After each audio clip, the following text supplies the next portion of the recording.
The scream tore from Grace Thompson's throat as Derek's hand slammed against the apartment wall beside her head. His face twisted with rage over something as meaningless as her forgetting to buy his favorite beer. She flinched, bracing for impact, but instead heard a voice cut through the chaos like a blade. "Get your hands off her." Grace's eyes flew open to see a tall man in an expensive charcoal suit standing in the doorway of her ground-floor apartment, his jaw set and his dark eyes blazing with controlled fury. Derek spun around, his face flushing an even deeper shade of red. "Who the hell are you?" Derek demanded, puffing out his chest in a pathetic attempt at intimidation. "This is none of your business."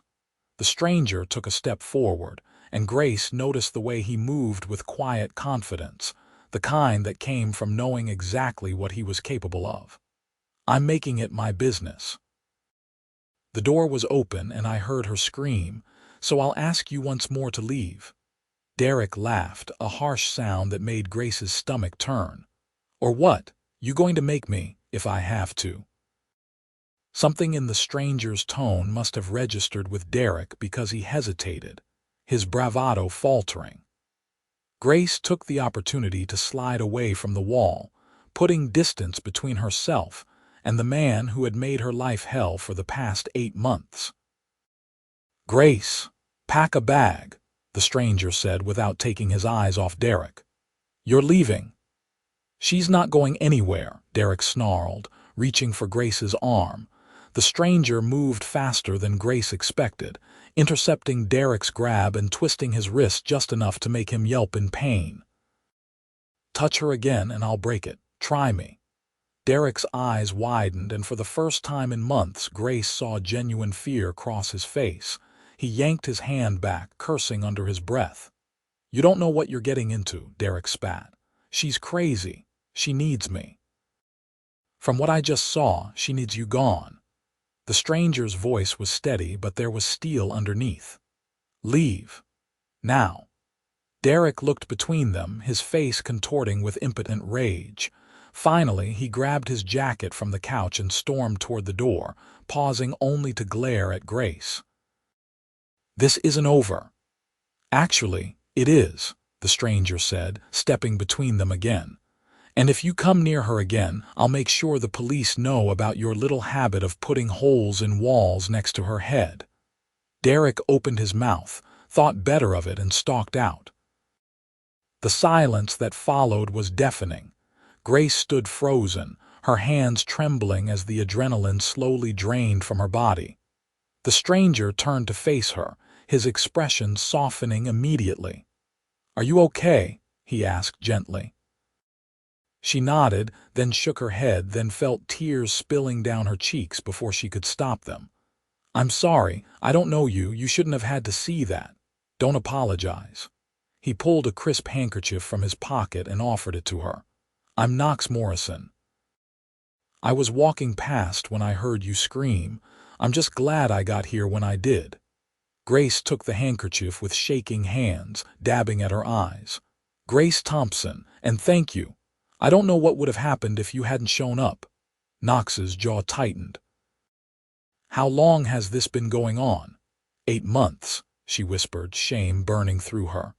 "I kept thinking he'd change, that if I just tried harder, didn't make him angry, he'd go back to being the person I thought he was." "That's not how it works," Knox said quietly. "And none of this is your fault. You know that, right?" She wanted to believe him. God, she wanted to believe him so badly. But Derek's voice was still echoing in her head, all the times he'd told her she was too sensitive, too dramatic, that she made him act that way. "Come on," Knox said, his voice pulling her back to the present. "Let's get you somewhere safe. Do you have family nearby, friends you can stay with?" Grace thought of her sister in Seattle, her parents who had retired to Florida. Her friends had slowly drifted away over the past months, driven off by Derek's jealousy and her own exhaustion from constantly making excuses for him. "Not really," she admitted. "Everyone's scattered across the country." I moved to Boston for a job 6 months ago, and I haven't really had time to build a network here. Knox was quiet for a moment, then seemed to make a decision. Okay, here's what we're going to do. There's a hotel 2 blocks from here, the Grandstone. I know the manager. I'm going to get you a room there for tonight, somewhere safe with good security. Tomorrow, we'll figure out next steps. I can't ask you to do that, Grace protested. You've already done so much. You're not asking, I'm offering. He pulled out his phone. And before you argue, just know that I won't be able to sleep tonight if I'm wondering whether that jackass came back here. Something about his earnestness made Grace's resistance crumble. She was so tired of fighting, of being strong, of pretending everything was fine when her life had become a waking nightmare. Okay, she whispered. Thank you. 20 minutes later, Grace found herself in a beautiful suite at the Grandstone Hotel, her hastily packed duffel bag sitting on the king-sized bed. Knox had escorted her personally, had a quiet word with the front desk manager, and made sure she had his phone number saved in her contacts. Call me if you need anything, he said, standing in the doorway. And I mean anything, even if it's 3 in the morning and you just need to talk. Why are you doing this? Grace asked, the question that had been burning in her mind finally breaking free. You don't even know me. Knox was quiet for a moment, something shifting in his dark eyes. Let's just say I know what it's like to feel trapped. And I promised myself a long time ago that if I ever had the means to help someone in that situation, I would. Before Grace could respond, he gave her a small smile and left, the door clicking shut behind him. She stood in the middle of the luxurious suite, feeling completely unmoored from reality. 12 hours ago, she'd been planning what to make for dinner, walking on eggshells around Derek's increasingly volatile moods. Now she was in a hotel that probably cost more per night than she made in a week, rescued by a stranger in an expensive suit who looked at her like she mattered. Grace's phone buzzed, and her heart lurched when she saw Derek's name on the screen. The text messages started pouring in, a familiar pattern of apologies mixed with accusations, love declarations tangled with threats. She stared at them for a long moment, then did something she'd been too afraid to do before. She blocked his number. Her hands were shaking again, but this time it felt different, like the trembling of something breaking free rather than breaking down. That night, Grace slept better than she had in months, despite everything, or maybe because of everything. Because for the first time since she'd met Derek, she felt safe. The next morning, there was a knock on her door. Grace checked the peephole and found Knox standing there with 2 cups of coffee and a paper bag that smelled like heaven. Breakfast, he offered when she opened the door, looking uncertain for the first time since she'd met him. I realized I probably should have asked if you'd eaten, or if you even like coffee, but I was already at this place around the corner and thought I'd take a chance. Grace found herself smiling for the first time in what felt like years. I love coffee, and I'm starving. They sat at the small table by the window, the morning sun streaming in as they ate bagels and drank coffee that was probably too expensive to taste this good, but somehow did anyway. Knox asked her about her job as a physical therapist at a rehabilitation center, and Grace found herself talking more freely than she had in months, remembering what it felt like to have someone actually listen to her answers instead of just waiting for their turn to talk. So you help people recover from injuries and surgeries? Knox asked, genuine interest in his voice. Mostly, Grace said. A lot of sports injuries, some post-surgical rehabilitation, elderly patients working on mobility. It's rewarding work. Hard but rewarding, I can imagine. It must take a lot of patience. And creativity, Grace added, warming to the subject. Every patient is different. What works for one person might not work for another. You have to really pay attention and adapt." Knox nodded thoughtfully. "Sounds like you're good at what you do." "I try to be." Grace hesitated, then added quietly, "Derek always said I cared more about my patients than I did about him, that I was too invested in my job." "Derek sounds like he was intimidated by the fact that you're passionate about helping people," Knox said flatly. "Which says a lot more about him than it does about you." Grace took a sip of her coffee, letting his words sink in. It was strange, hearing someone validate her feelings instead of twisting them around. "What do you do?" she asked, realizing she'd been so caught up in her own drama that she hadn't even asked. "When you're not rescuing strangers from their toxic exes," Knox's lips quirked in a small smile. "I'm in commercial real estate development. My company specializes in revitalizing older buildings and neighborhoods while trying to maintain their character and affordability." "That sounds complicated." "It can be. There's a lot of balancing act between profit and principle, between investors who want maximum returns and communities that need to stay accessible." He shrugged. "But I like the challenge, and I like the idea of building something that lasts, that matters." Grace studied him over the rim of her coffee cup. He was probably in his early 30s, with dark hair that looked like he'd run his hands through it a few times that morning. Sharp features that would have been intimidating if not for the genuine warmth in his eyes, and a presence that filled the room without overwhelming it. He wore his expensive clothes like they were nothing special, like he'd be just as comfortable in jeans and a t-shirt. "Thank you again," she said, "for yesterday, for this, for everything." "You don't have to keep thanking me," Knox said gently, "but you're welcome." "I should probably figure out what I'm going to do next," Grace said, reality creeping back in. "I can't stay here indefinitely, and I need to go back to my apartment at some point. All my stuff is there and my lease isn't up for another 6 months." Knox's expression turned serious. "About that, I have some thoughts if you're open to hearing them." "I'm listening." "First, I don't think you should go back to that apartment alone, not until we know Derek has actually backed off. Second, I have a property that might work as a temporary solution. It's a renovated brownstone in Back Bay, divided into units. One of them is currently vacant, and it's yours if you want it." Grace shook her head immediately. "I can't afford Back Bay rent. I'm barely making my current payments on a physical therapist's salary." "I'm not asking you to pay market rate," Knox said. "I'm asking you to stay there until you figure out your next move. Consider it a favor." "Knox, I can't accept that. You've already done too much." "Grace." He leaned forward, his gaze holding hers. "I own the building.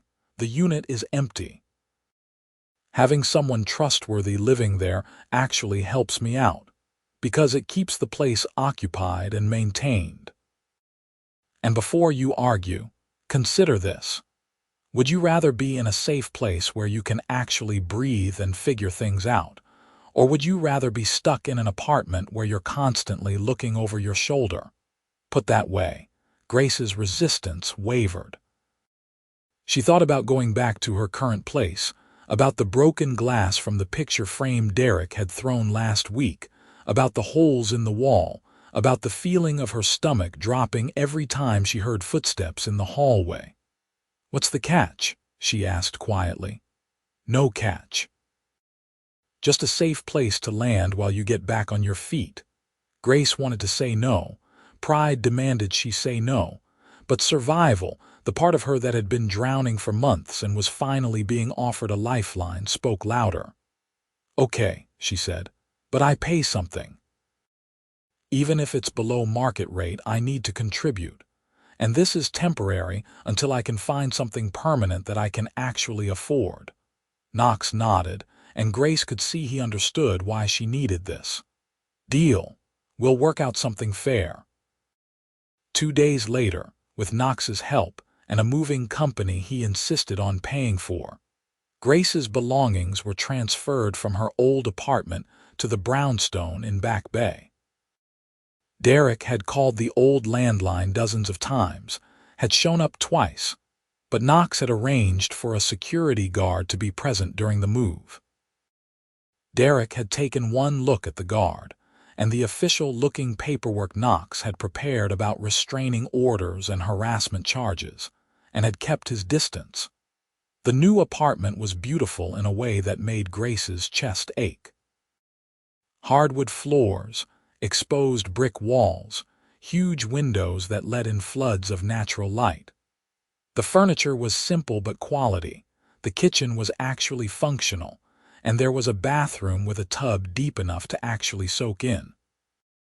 "This is too much," Grace said for the 100th time as Knox helped her unpack books onto the built-in shelves. "It's a place to live," Knox replied, setting down a stack of medical textbooks. "Everyone deserves that." Over the following weeks, Grace fell into a new rhythm. She went to work, came home to her beautiful apartment, and slowly remembered what it felt like to breathe without anxiety crushing her chest. Derek tried to contact her a few more times, but Knox had helped her file for a restraining order. And after Derek was served with papers and warned by the police, the attempt stopped. Knox checked in regularly, always respectful, always careful not to overstep.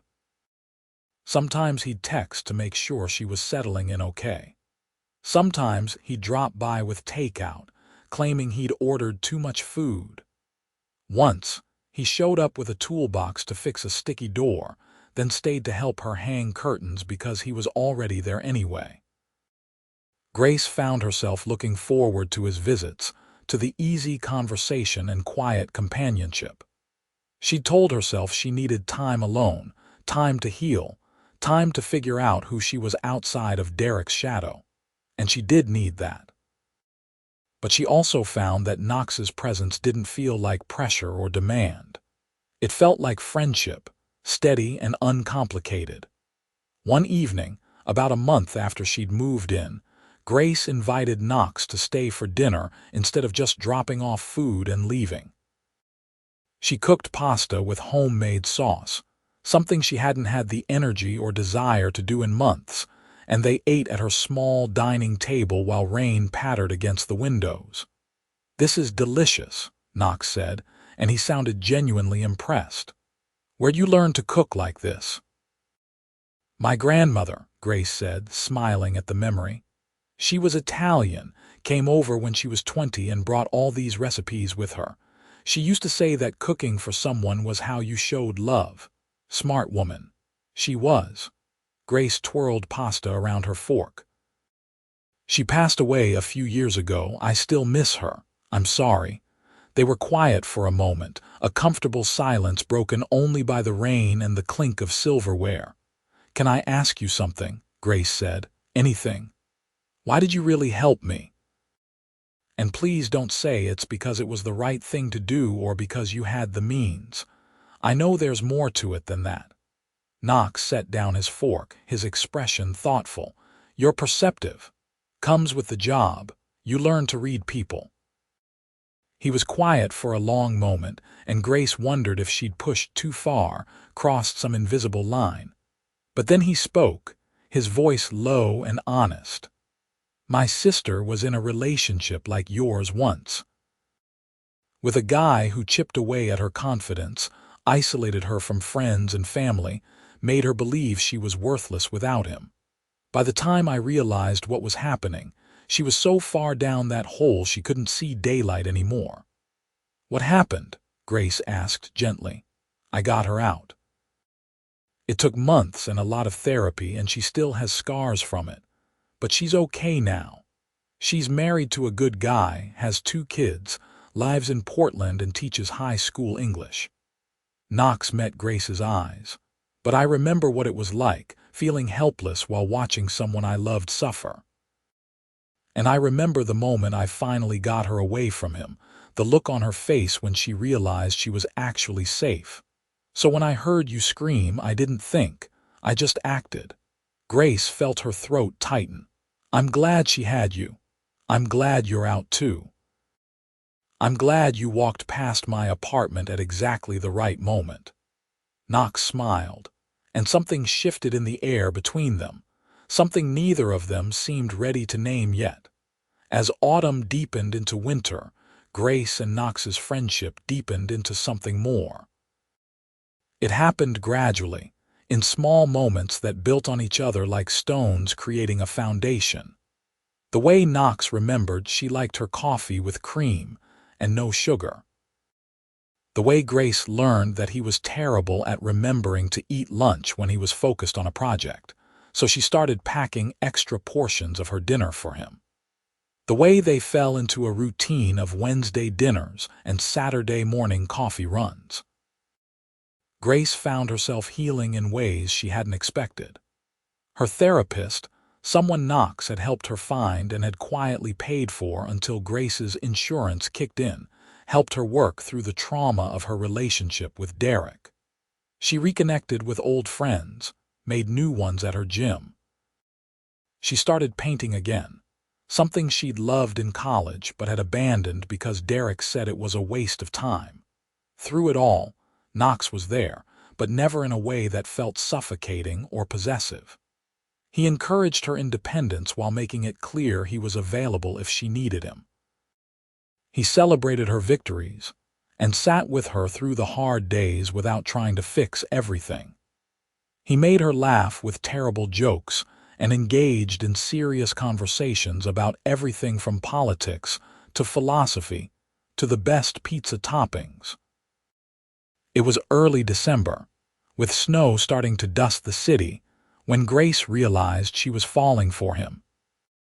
They were walking through Boston Common after seeing a movie, their breath making clouds in the cold air, and Knox was telling her about a project that had just gotten approved.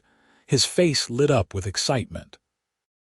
She watched the way his eyes crinkled when he smiled, the animated gestures of his hands, the genuine passion in his voice, and felt her heart do something complicated in her chest. She was falling for him. Maybe had been falling for him since that first day when he'd stood between her and Derek with nothing but calm courage and an unwavering belief that she deserved better. The realization terrified her. She'd sworn she needed time alone, time to find herself, time to be strong on her own. She wasn't supposed to want someone this much, this soon. And yet here she was, wanting to reach for his hand, wanting to stand on her tiptoes and kiss him, wanting to fall asleep in his arms and wake up to his face. "You okay?" Knox asked, noticing her silence. "You got quiet." "Just thinking," Grace said, tucking her hands into her coat pockets to resist temptation. About how different my life is now compared to a few months ago, about how grateful I am." Knox stopped walking, turning to face her fully. The lights from the city reflected in his dark eyes, and snow had started to gather in his hair. "Grace, I need to tell you something." Her heart stuttered. "Okay. These past few months, getting to know you, spending time with you, it's been incredible. You're incredible. You're strong and kind and funny and talented, and I find myself thinking about you constantly." He took a breath. "I'm falling for you. I might have already fallen. And I know the timing might not be ideal, and I know you need space to heal, so I'm not asking for anything. I just needed you to know." Grace stared at him, her heart hammering against her ribs. "You're falling for me, completely." Knox gave her a slightly nervous smile. "And before you worry, I'm not going anywhere regardless of how you feel. If you just want friendship, I can do that. If you need more time, I can wait. I just wanted to be honest with you." "Knox." Grace stepped closer to him, closing the distance between them. "I'm falling for you too. I think I have been for a while now, and it scares me because I didn't think I'd be ready for this. But then I realized that you make me feel safe and seen and valued, and that maybe there's no perfect timeline for these things. Maybe sometimes you just know." "You're sure?" Knox asked, his voice soft and hopeful. "Because I can wait if you need me to. I don't want to rush you into anything." Instead of answering with words, Grace reached up and pulled him down into a kiss. His lips were cold from the winter air but warmed quickly against hers, and his arms came around her waist, steady and sure. The kiss was gentle and sweet and filled with promise, and when they finally pulled apart, both of them were smiling. "I'm sure," Grace whispered. Knox kissed her again, deeper this time, and Grace felt something inside her chest unfurl like wings. This was nothing like what she'd had with Derek. This was built on respect and trust and genuine affection. This was what she'd been searching for without knowing it. They walked back to her apartment hand in hand, talking about everything and nothing, making plans for dinner the next night, and agreeing to take things at whatever pace felt right.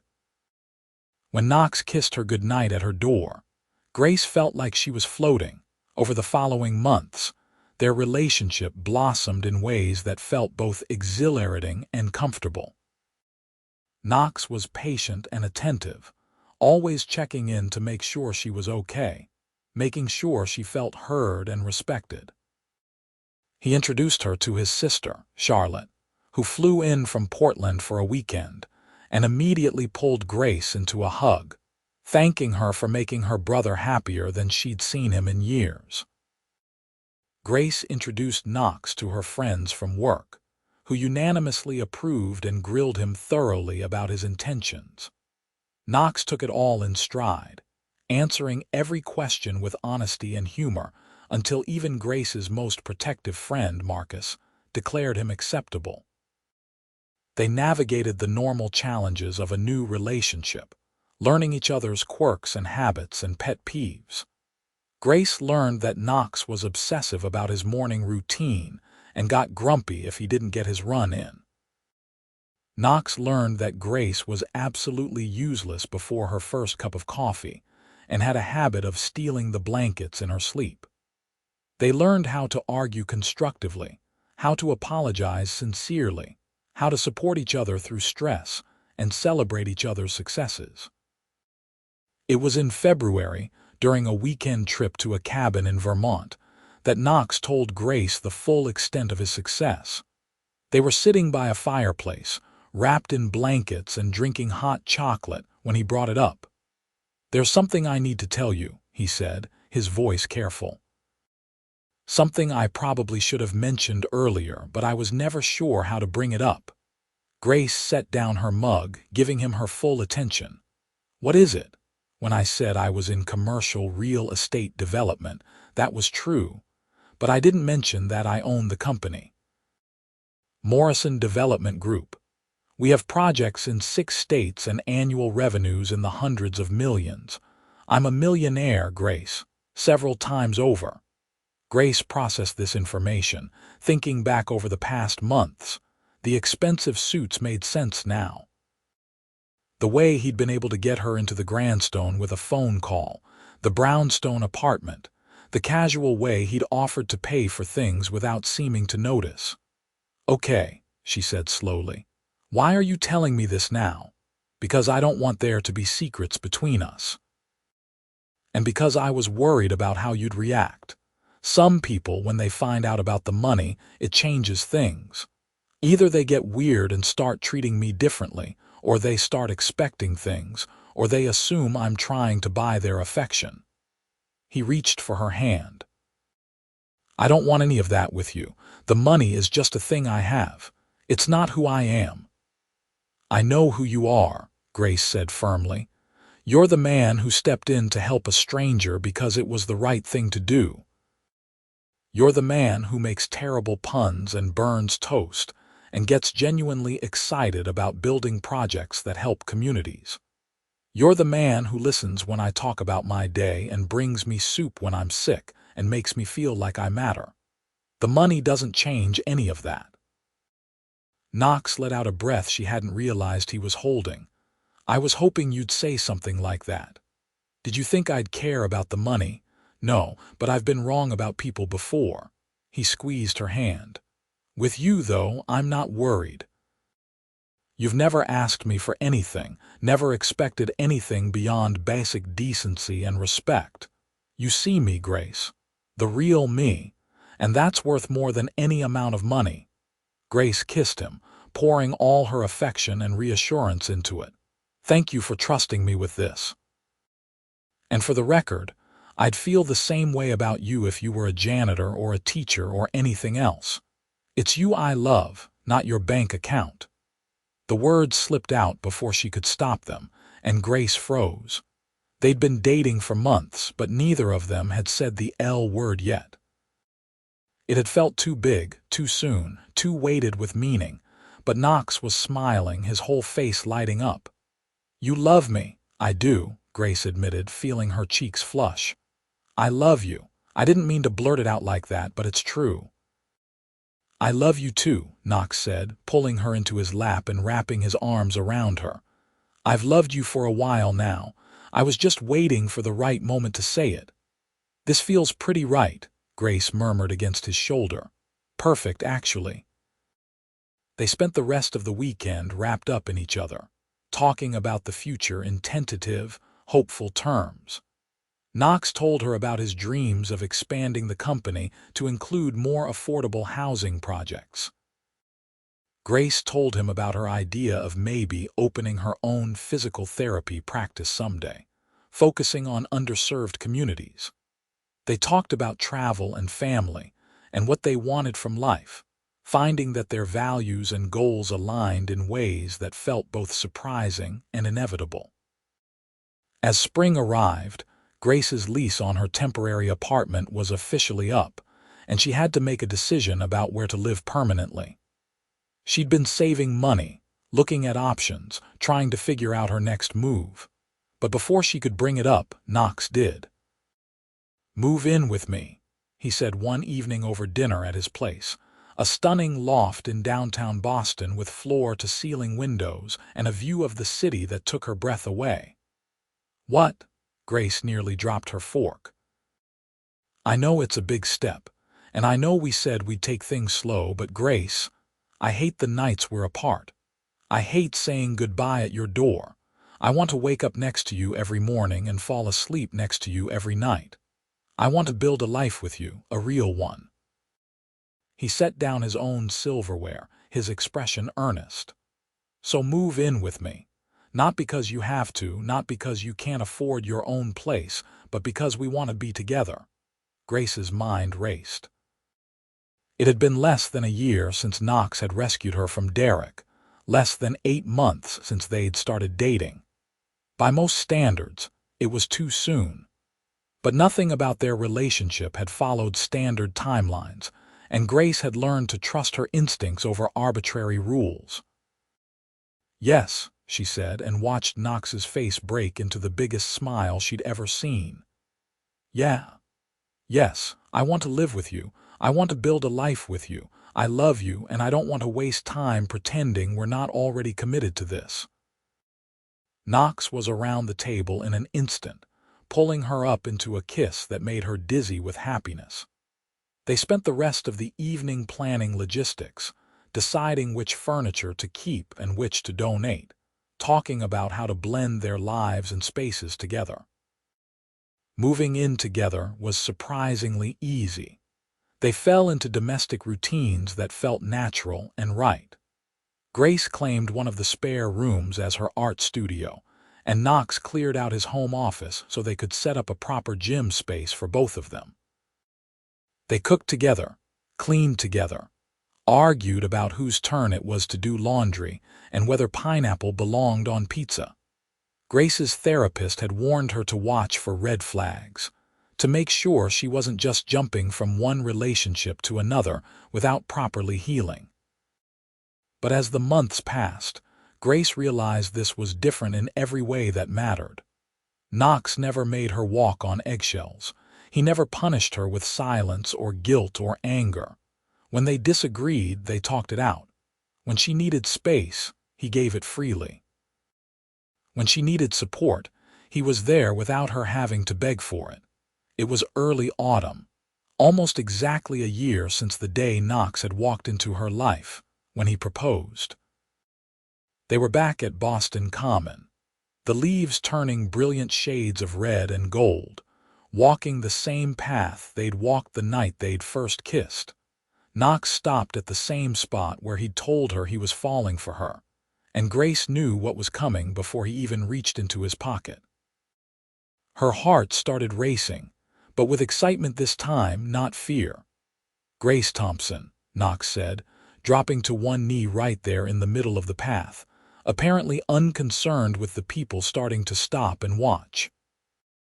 "You walked into my life on what should have been one of your worst days, and somehow you turned it into the beginning of my best ones. You're strong and brave and compassionate, and you make me want to be better every single day. I love you more than I thought I could love anyone, and I want to spend the rest of my life proving that to you." He pulled out a ring, simple and elegant with a single diamond that caught the afternoon light. "Will you marry me?" Grace was crying and laughing at the same time, nodding before she could even get words out. "Yes, yes, absolutely yes." Knox slid the ring onto her finger and stood, lifting her up and spinning her around while the people who'd stopped to watch applauded and cheered. Grace kissed him, tasting salt from her tears and feeling like her heart might actually burst from happiness.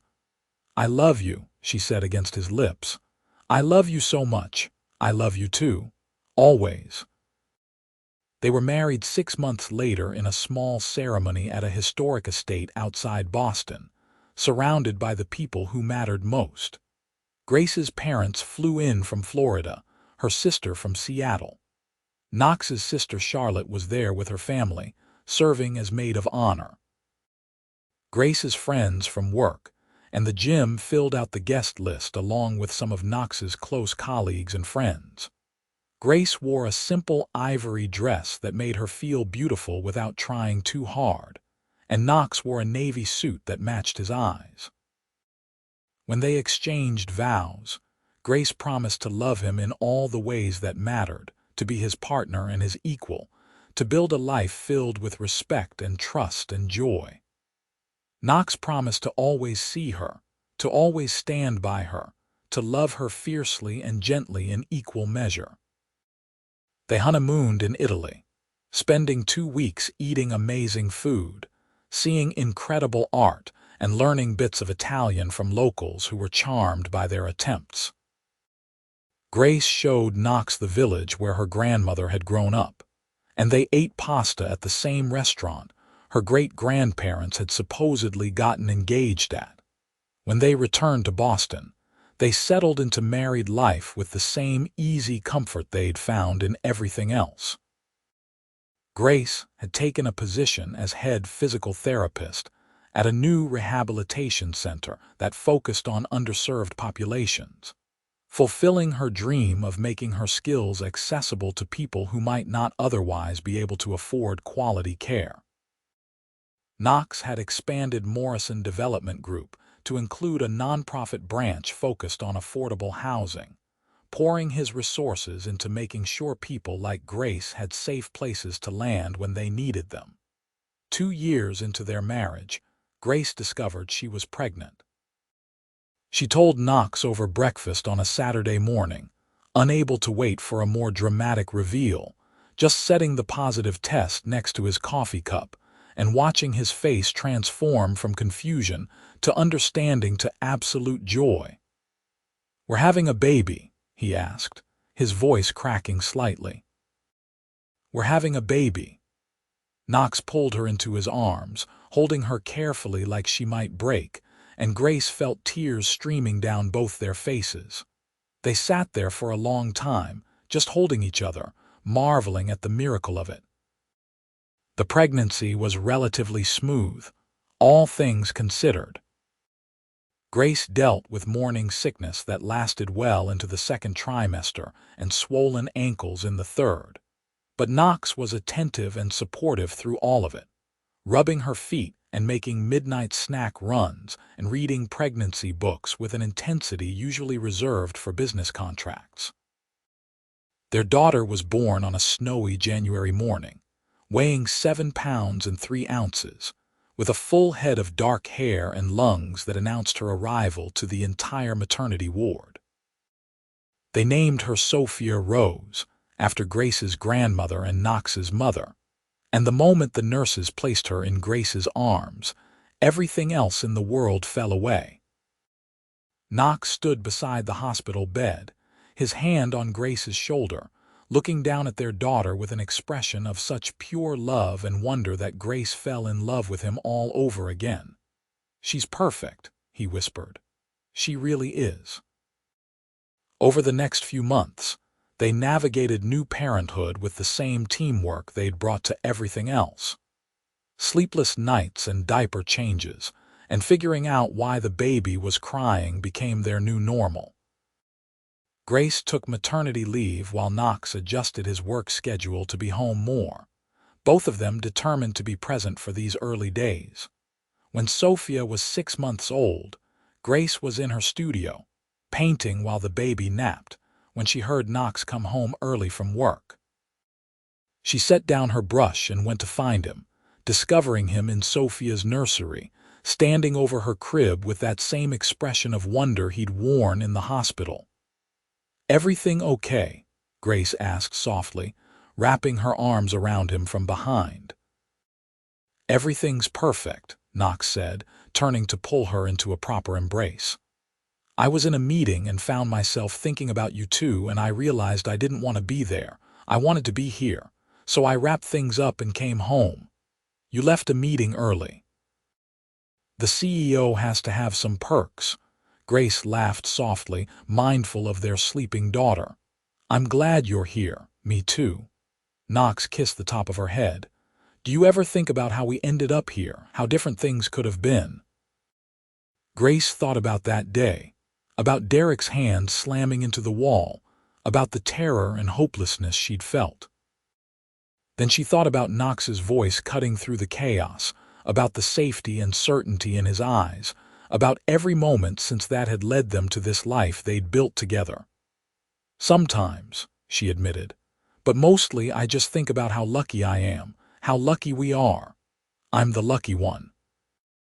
You took a chance on me even when you had every reason not to trust anyone. You let me in. You loved me. You gave me this incredible life and this beautiful daughter." He pulled back to look at her properly. "I know I say this a lot, but I need you to know I mean it every single time. I love you, Grace Morrison, more than anything in this world." "I love you too," Grace said, reaching up to kiss him. "Thank you for walking past my apartment that day. Thank you for stepping in. Thank you for never letting go." "Never," Knox promised. "Not ever." As Sophia started to stir in her crib, making the little noises that meant she'd be awake soon, Grace and Knox stood together, ready to scoop up their daughter and face whatever came next as a team. Outside the window, snow was starting to fall again, blanketing the city in white. Grace thought about the woman she'd been a few years ago, trapped and afraid and convinced she deserved the pain she was in. Then she looked at the man beside her, at the baby reaching up with tiny hands, at the life they'd created together from the ashes of her worst moment. Sometimes the best things came from the darkest places. Sometimes rescue arrived in the form of a stranger in an expensive suit who saw someone worth saving. Sometimes love was built on a foundation of respect and trust and choosing each other every single day. Sophia's cries grew more insistent, and Knox reached into the crib, lifting their daughter with practiced ease. He cradled her against his chest, swaying slightly, and Grace watched her daughter's eyes flutter open, watched the instant calm that came over her at the sound of her father's voice. "Hey, beautiful girl," Knox murmured. "Did you have a good nap?" Sophia made a gurgling sound that might have been agreement, her tiny fist closing around Knox's finger. Grace moved closer, and together they stood in the afternoon light, a family built from courage and kindness and the radical act of choosing love over fear. Outside, the world continued its chaos and noise, but here in this room, there was only warmth and safety and belonging. "What do you think?" Knox asked, looking at Grace over their daughter's head. Should we start planning Sophia's first birthday party? I know it's 6 months away, but Charlotte's already texting me ideas. Your sister is very enthusiastic. She wants an excuse to fly out and spoil her niece. I think we can allow that. Grace reached out to smooth down Sophia's wild hair, marveling at how much it already looked like Knox's. Though maybe we can convince her to keep it relatively small. I'll try, but you know how Charlotte gets. They moved to the living room, Knox settling on the couch with Sophia while Grace curled up beside them. This had become their routine in recent months, these stolen moments of family time where nothing else mattered except being together. I was thinking, Knox said after a while, maybe when Sophia's a bit older, we could take her to Italy. Show her where her great-grandmother came from. I'd love that, Grace said, imagining their daughter running through the same streets her grandmother had walked as a child. We could make it a regular thing. Summer trips to different places, building memories. Beaches and museums, and definitely too much gelato. Obviously. Sophia yawned, a huge gesture for such a tiny person, and nestled deeper into Knox's chest. Grace watched her daughter's eyes grow heavy again, watched her husband's gentle hand rubbing their baby's back in soothing circles, and felt overwhelmed with gratitude for this life she never could have imagined when she was trapped in that apartment with Derek. Sometimes Grace still had nightmares about those months, about the fear and isolation and feeling like she'd never escape. But then she'd wake up in Knox's arms in their beautiful home, surrounded by evidence of the life they'd built, and the nightmares would fade. Her therapist said the dreams might never fully go away, that trauma left marks that didn't always heal completely. But Grace had learned that healing wasn't about erasing the past. It was about not letting the past define your future. "What are you thinking about?" Knox asked, noticing her silence. "Just how happy I am," Grace said honestly. "How grateful. Me too." Knox shifted carefully, settling Sophia into a more comfortable position as she drifted off to sleep. Every single day.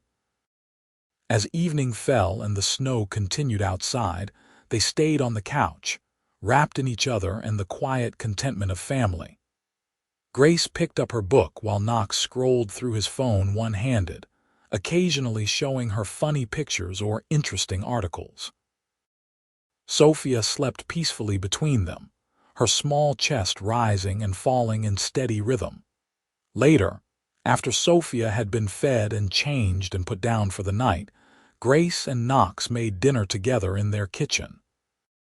They moved around each other with familiar ease, Knox chopping vegetables while Grace tended to the pasta, both of them stealing kisses and bumping hips in the intimate dance of long-term partnership.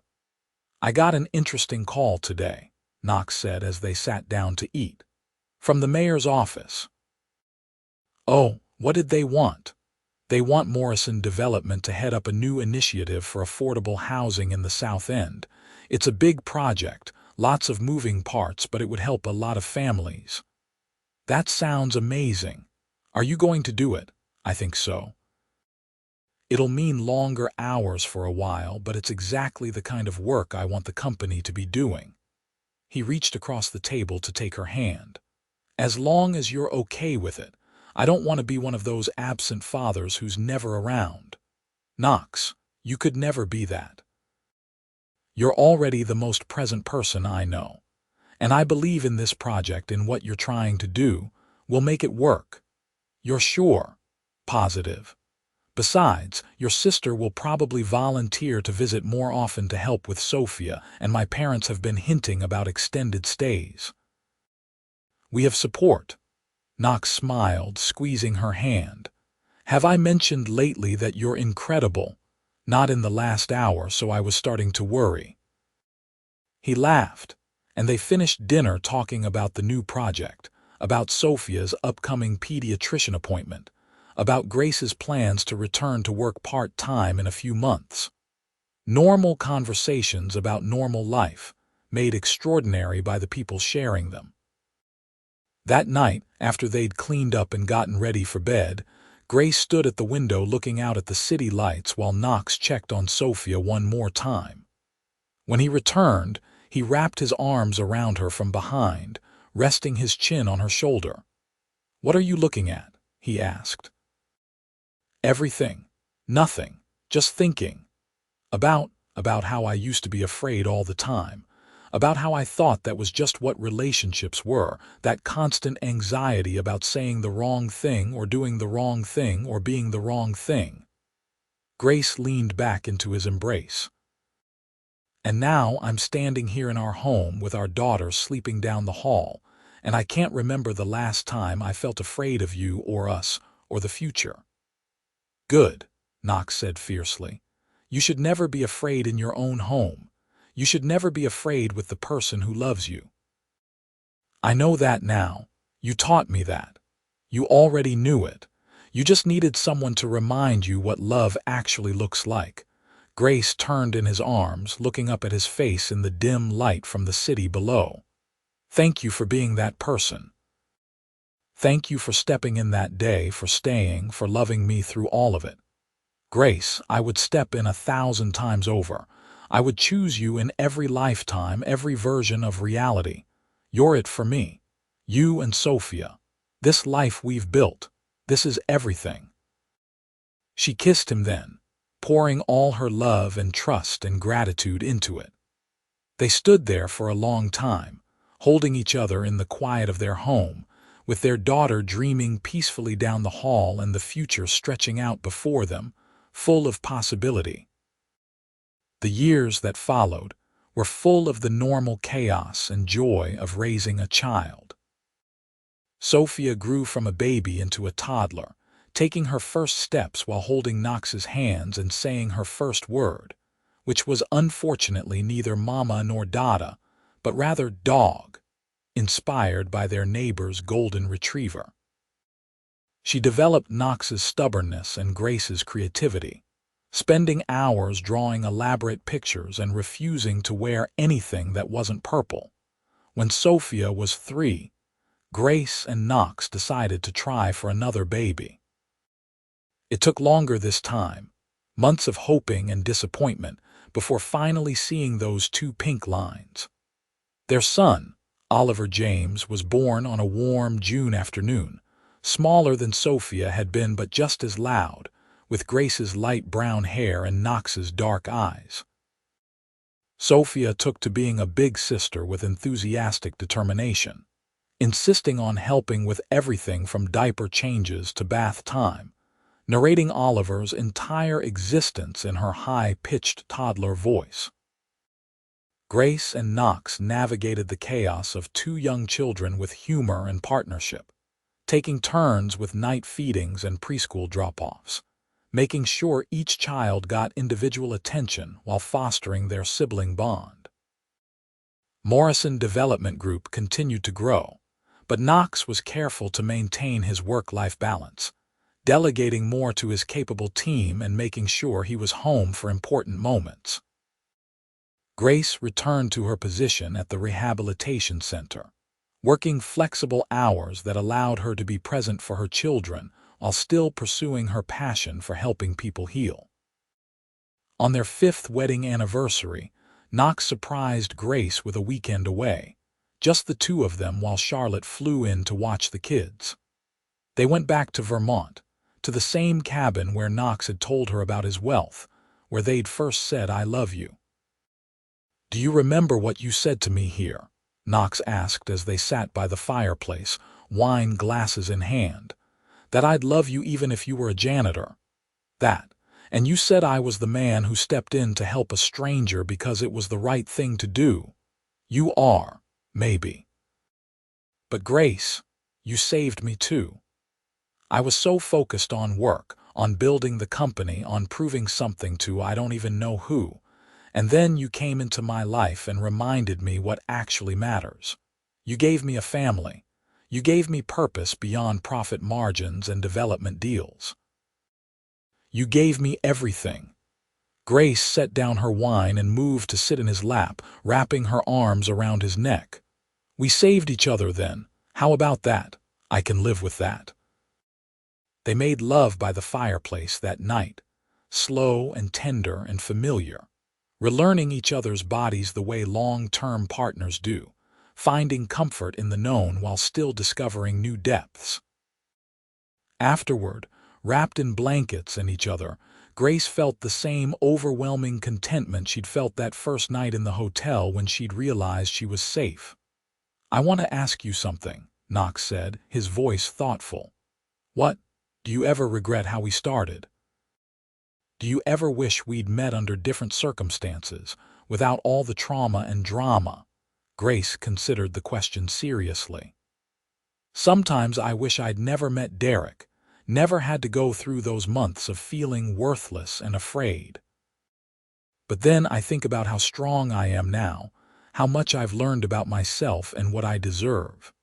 And I think about how you saw me at my absolute lowest and still chose to help, still chose to stay, still chose to love me. So no, I don't regret it. Everything that happened led us here, and I wouldn't change where we ended up for anything. Even when Sophia refuses to eat anything except pasta for an entire week, or when Oliver decides 3 in the morning is party time, even then," Grace confirmed, laughing. "Especially then, actually. Because I get to navigate all of it with you." They returned home to their children, who had apparently convinced Aunt Charlotte to let them stay up past bedtime and eat ice cream for dinner, if the sticky faces and guilty expressions were any indication. Knox pretended to be stern while Grace tried not to laugh, and Charlotte defended her choices with enthusiasm if not logic. "They're children," Charlotte declared. "They're supposed to have fun and break rules sometimes." "They're 3 and 1, Knox pointed out. "Oliver doesn't even have enough rules to break yet." Well, Sophia more than makes up for it. This was undeniably true. Sophia had recently discovered the word why and used it approximately 6,000 times a day. She questioned everything from why the sky was blue to why she had to wear pants to why Oliver couldn't talk yet when he clearly had so many opinions. As the kids grew older, Grace and Knox settled into the rhythm of family life. Birthday parties with too much cake and carefully planned chaos. Family dinners where they went around the table sharing the best and worst parts of their days. Weekend adventures to museums and parks and the aquarium, making memories one outing at a time. When Sophia started kindergarten, Grace cried at drop-off, overwhelmed by how fast time was moving. Knox held her hand in the parking lot, both of them watching through the window as their daughter confidently walked into her classroom without looking back. "When did she get so big?" Grace asked, wiping her eyes. "I have no idea. Yesterday she was a baby, and today she's spelling her name and asking me to explain democracy." "She asked you to explain democracy?" Apparently they're talking about community helpers at school, and she wanted to know who helps the helpers. Knox pulled Grace close. "I told her it's complicated, but that's why voting matters. She's 5. She's our daughter. Of course she's already thinking about systemic issues." Grace laughed despite her tears, leaning into her husband's strength. This was what their life had become. Ordinary moments made extraordinary by the love that surrounded them, by the family they'd built from that first terrifying, miraculous day. Oliver started preschool 2 years later, less dramatic about the whole thing but equally ready to take on the world. He was quieter than his sister but no less determined, preferring to observe before acting but fierce once he'd made up his mind about something. Grace watched her children grow and learn and become their own people, saw pieces of herself and Knox reflected in them, but also saw them developing their own personalities and interests. Sophia wanted to be an artist and a scientist and possibly a superhero, changing her career aspirations daily. Oliver was obsessed with trains and building things, spending hours with blocks and toy tracks, creating elaborate structures that showed surprising sophistication for his age. Knox continued to involve Grace in his business decisions, valuing her perspective and insight. Together they'd established a foundation focused on supporting survivors of domestic violence, providing resources for housing, therapy, legal assistance, and job training. Grace served on the board, using her own experience to shape programs that actually helped people instead of just checking boxes. On their 10th wedding anniversary, Knox planned an elaborate surprise party, gathering all their friends and family at a restaurant overlooking the harbor. Grace walked in expecting a quiet dinner, and instead found herself facing a room full of people she loved, all there to celebrate a decade of marriage. Charlotte gave a toast that had everyone crying and laughing in equal measure, talking about how Knox had been a workaholic loner before Grace, and was now the most annoyingly happy family man she knew. Grace's sister shared stories from their childhood about how Grace had always been the caretaker, the helper, and how seeing her receive that same care from Knox was the greatest gift. But it was Knox's toast that undid Grace completely. He stood with a glass of champagne, looking at her with those dark eyes that had seen her at her worst and loved her through to her best. 10 years ago, I married the bravest, kindest, most incredible woman I'd ever met. And every year since, she somehow found ways to be even more brave, more kind, more incredible. Grace, you've given me 2 amazing children, built a life with me that exceeds anything I could have imagined, and somehow still put up with my terrible jokes and obsessive morning routines. You've turned our house into a home, our family into a team, and my life into an adventure. I love you more today than I did the day we got married, and I'll love you even more tomorrow. Here's to 10 more years, and then 10 after that, and then as many 10s as we get. To Grace, my wife, my partner, my everything. Everyone raised their glasses, but Grace barely noticed, too busy wiping tears from her face. Knox pulled her into his arms, and she held on to him, overwhelmed with emotion and gratitude and love so big it felt like it might burst out of her chest. Later, after the party had wound down and they'd gotten home to relieve the babysitter, they checked on their sleeping children before retreating to their bedroom. Grace kicked off her heels with a groan of relief while Knox loosened his tie. "That was quite a toast," Grace said, sitting on the edge of the bed. "I meant every word." "I know you did. That's what made it so overwhelming." She reached for his hand, pulling him to sit beside her. "I love you, Knox Morrison. Thank you for the best 10 years of my life. Thank you for saying yes when I asked you to marry me. Thank you for building this life with me. Thank you for being exactly who you are." They sat together in the quiet of their bedroom, hands intertwined, comfortable in the silence. This was what love looked like after 10 years. Not just the grand gestures and passionate declarations, but the quiet moments of choosing each other, day after day, through sick kids and work stress and the mundane challenges of everyday life. As Sophia and Oliver grew older, Grace and Knox made sure to keep their own relationship strong, scheduling regular date nights and weekend getaways, maintaining the foundation that everything else was built on. They continued to communicate openly, to support each other's dreams, to be each other's safe place to land. When Sophia was 12 and Oliver was 9, Grace got a call that her father had suffered a heart attack. She and the kids flew to Florida immediately while Knox wrapped up some crucial business meetings, joining them 2 days later.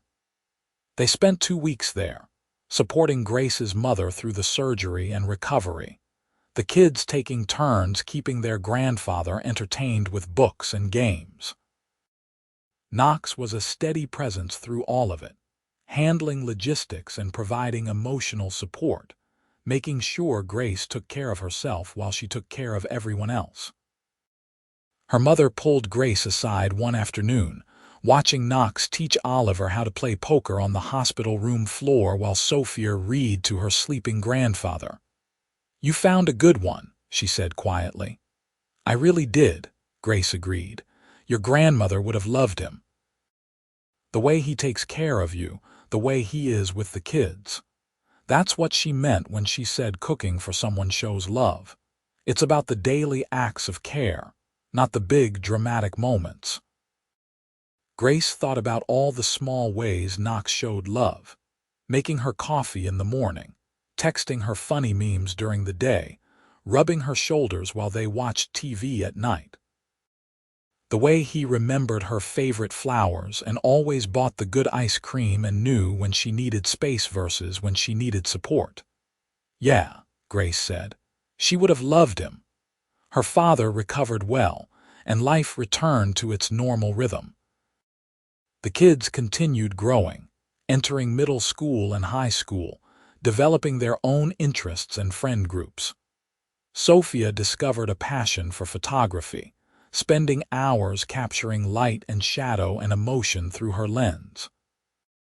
Oliver joined the robotics team and the school orchestra, equally comfortable with circuits and cellos.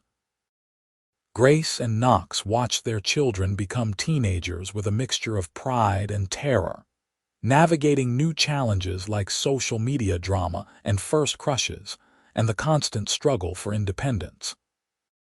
They made mistakes, of course, sometimes being too strict or too lenient, sometimes missing important cues or mishandling delicate situations.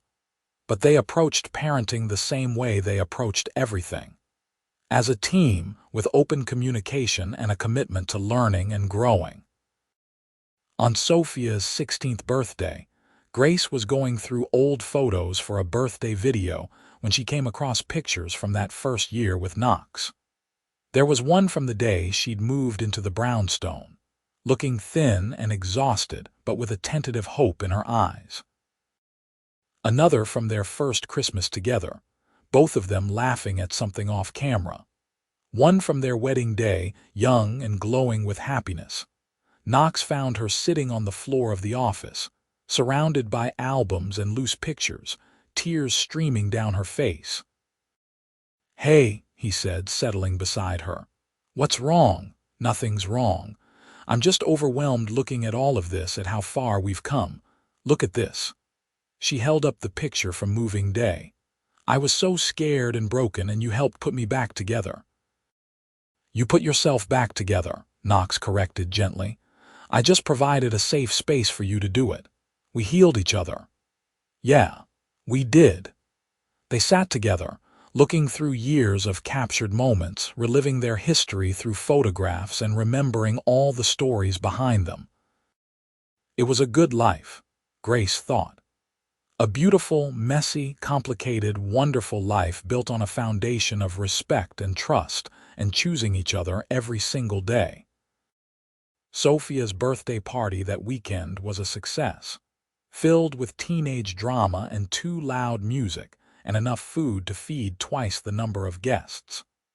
Oliver spent most of it showing Sophia's friends his latest robotics project, completely oblivious to their polite disinterest. Knox manned the grill while Grace made sure nobody did anything too stupid, both of them navigating the chaos of parenting teens with humor and patience.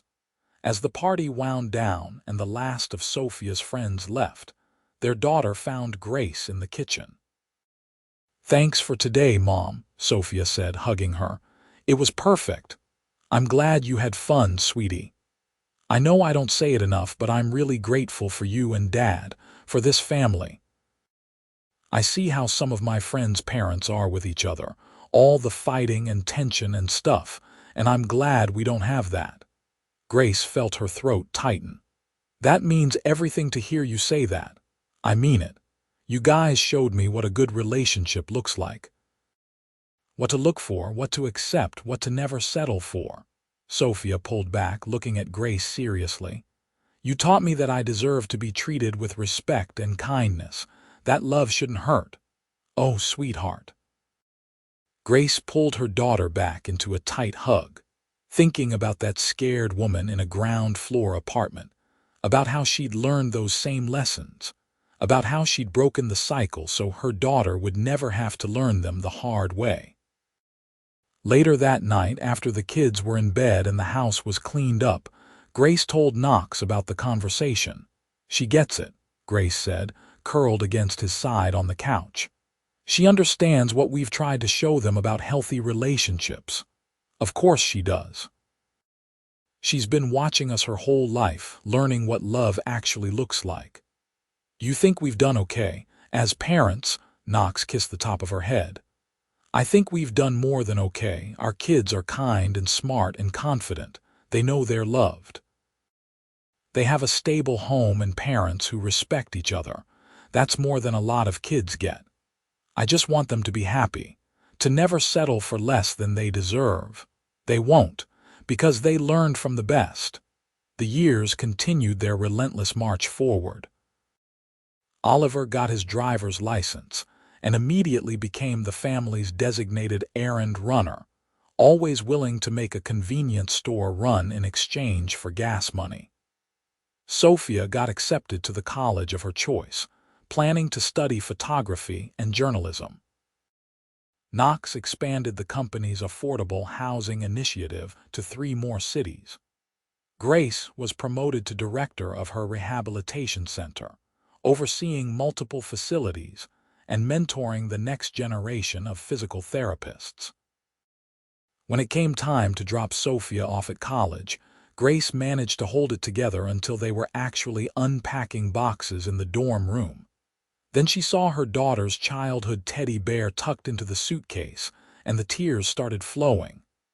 "Mom, don't," Sophia said, but she was crying too. "You're going to make me lose it. Sorry, I just can't believe you're old enough for this.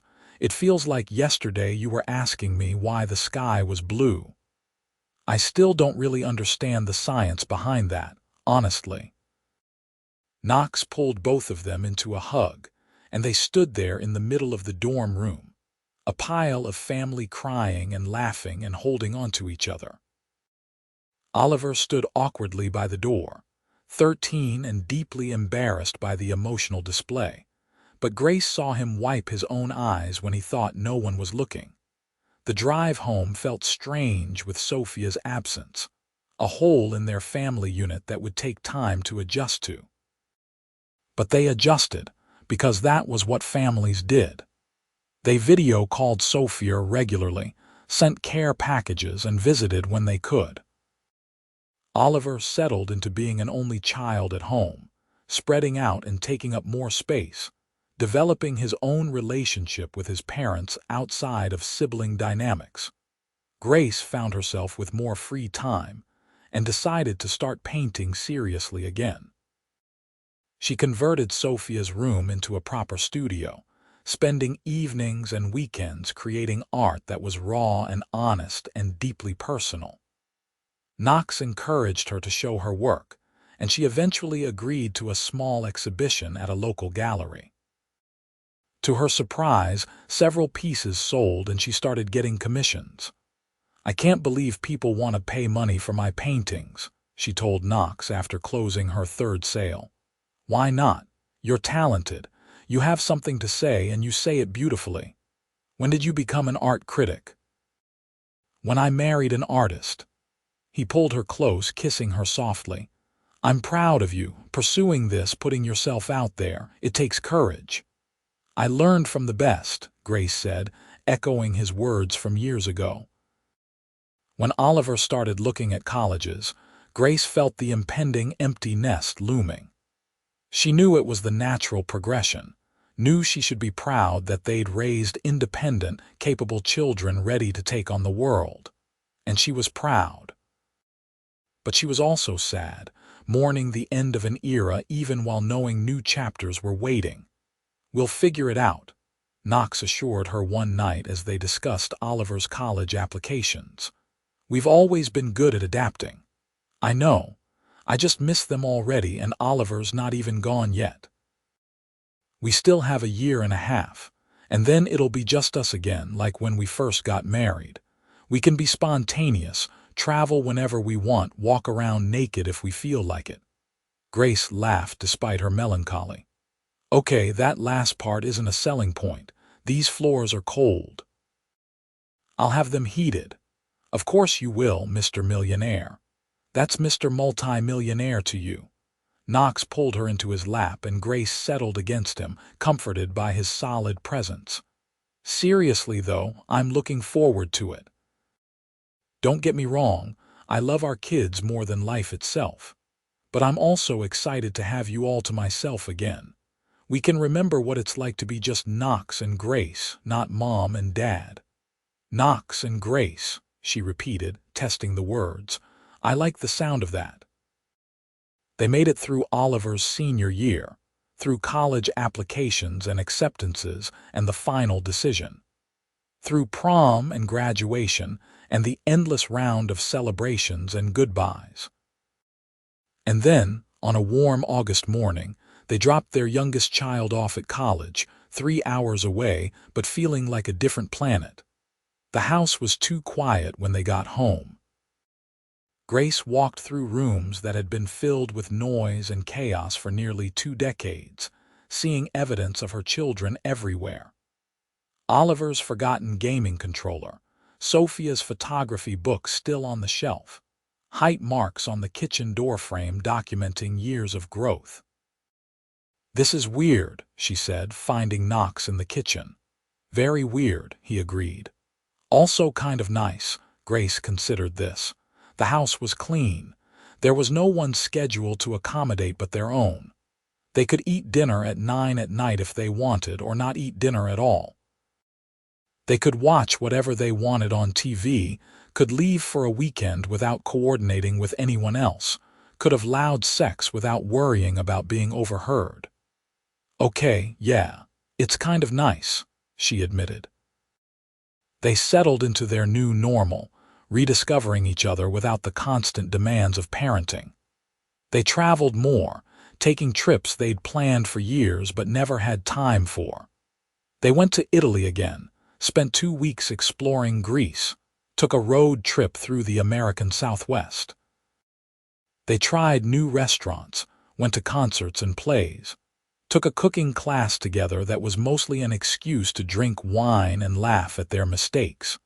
Grace's art career continued to grow, with galleries in multiple cities now showing her work. Knox finally promoted himself out of the day-to-day operations of Morrison Development Group, taking on a chairman role that allowed him more flexibility and freedom. They both volunteered more with their foundation, directly engaging with the families they were helping, ensuring the programs they'd built were actually making a difference. On their 20th wedding anniversary, Knox planned another surprise, this time a renewal of their vows on a beach in Hawaii. Sophia and Oliver flew in, both of them now young adults with their own lives and relationships, coming together to celebrate their parents' enduring love. Grace wore a flowing white dress, her hair down and full of flowers, and Knox wore linen pants and a white shirt, both of them barefoot in the sand. They exchanged new vows, reflecting on the 20 years they'd navigated together and promising each other 20 more, 40 more, however many they got. "Grace," Knox said, holding her hands while waves crashed behind them.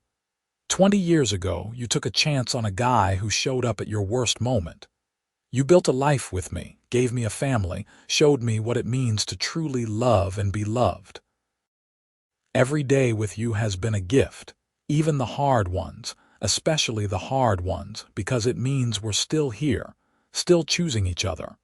I promise to keep choosing you every single day for the rest of my life." Grace was crying before he finished, and her voice shook when she spoke. "Knox, you saved me that day in the apartment, but you did something even more important. You showed me how to save myself.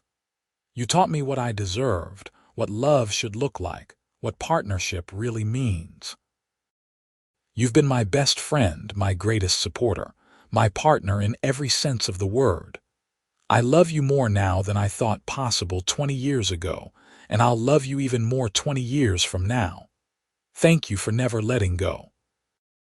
They kissed while their children cheered, and the waves provided a soundtrack, and the Hawaiian sun painted everything gold. It was perfect, Grace thought. Not because it was elaborate or expensive or Instagram-worthy, but because it was them, pure and simple and true. That night, after dinner and dancing and celebration, Grace stood on the balcony of their hotel room looking out at the ocean. Knox joined her, wrapping his arms around her waist from behind, his chin resting on her shoulder. 20 years, he murmured. Feels like forever and no time at all. I know what you mean. Are you happy, Grace? Truly happy? Grace thought about the question, about the life they'd built from that terrible, wonderful day when Knox had walked through her apartment door. She thought about the healing journey, the family they'd created, the love they'd nurtured through 2 decades of joy and challenge and ordinary daily life. She thought about who she'd been and who she'd become, about the art she created and the work she did and the people she loved. Yes, she said simply. I'm truly happy. Are you? More than I ever imagined possible, Knox said. You gave me everything I didn't know I needed. They stood together watching the waves roll in under the moonlight, comfortable in the silence, secure in their love, looking forward to whatever came next. Because that was what they did.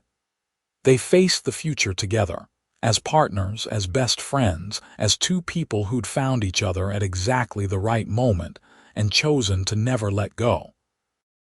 The story of Knox and Grace Morrison wasn't just about rescue or salvation or a millionaire sweeping in to save the day.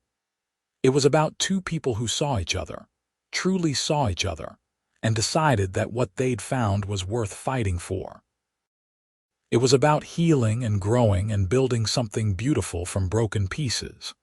It was about respect and trust and the radical act of choosing love every single day. And as they stood on that balcony in Hawaii, celebrating 20 years of marriage and a lifetime of love, Grace knew with absolute certainty that this was exactly where she was meant to be, with exactly the person she was meant to be with, living exactly the life she was meant to live. Sometimes the best love stories started in the darkest places. Sometimes rescue looked like a stranger in an expensive suit stepping between you and danger. Sometimes forever began with a single moment of courage and grew into a lifetime of beautiful, ordinary, extraordinary moments. And sometimes, when you were very lucky, you found someone who not only saved you but who also helped you save yourself. Someone who stepped in to rescue and then never, ever let go. That was the story of Knox and Grace Morrison. And it was, in every way that mattered, a perfect love story.